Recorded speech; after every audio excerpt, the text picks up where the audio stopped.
પિતાનું નિરખું પ્રેમ.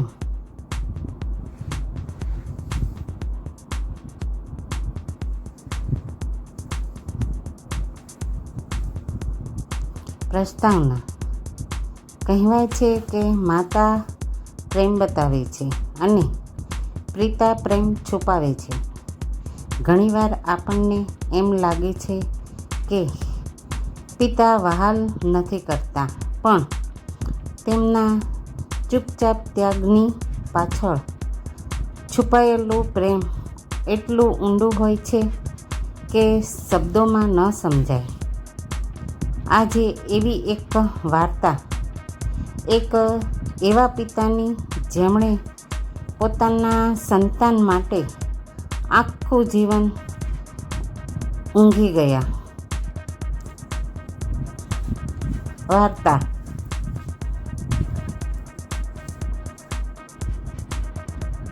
વીરેન એંધાણે જીવન જીવતો એક સામાન્ય યુવક હતો. ઘરમાં મા, પિતા અને નાનકડી બહેન.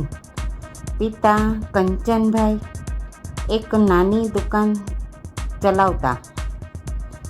રોજ સવારે વહેલા ઉઠી દુકાન ખોલતા. સાંજ સુધી ખપાતા. વીરેન હંમેશા માના ખૂબ નજીક હતો. મા રોજ સવારે ટિફિન તૈયાર કરતી, સ્કૂલે મોકલતી, પ્રેમથી વખાણીને ઉજાણી નાખતી. પરંતુ પિતા, એમનો ચહેરો હંમેશા ગંભીર. કોઈ દિવસ મારો દીકરો પણ ન કહ્યું. વીરેનના મનમાં એક પ્રશ્ન હંમેશા રહેતો. શા માટે પપ્પા ક્યારેય પ્રેમ નથી બતાવતા? એમને મારી પર અભિમાન નથી? એક દિવસ એમના પિતાની તબિયત ખરાબ થઈ. દુકાન બંધ રહી. ઘરનો હિસાબ ગુજારવો મુશ્કેલ બની ગયો. વીરેન હવે કોલેજ પૂરી કરીને નોકરી માટે ઇન્ટરવ્યૂ આપતો હતો. એક સાંજ જ્યારે પપ્પા હોસ્પિટલમાં હતા, વીરેન ઘર સાફ કરી રહ્યો હતો. કબાટમાંથી એક જૂનો લોખંડનો બોક્સ મળ્યો.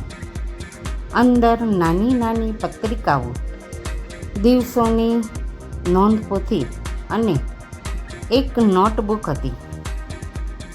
અંદર લખેલું હતું,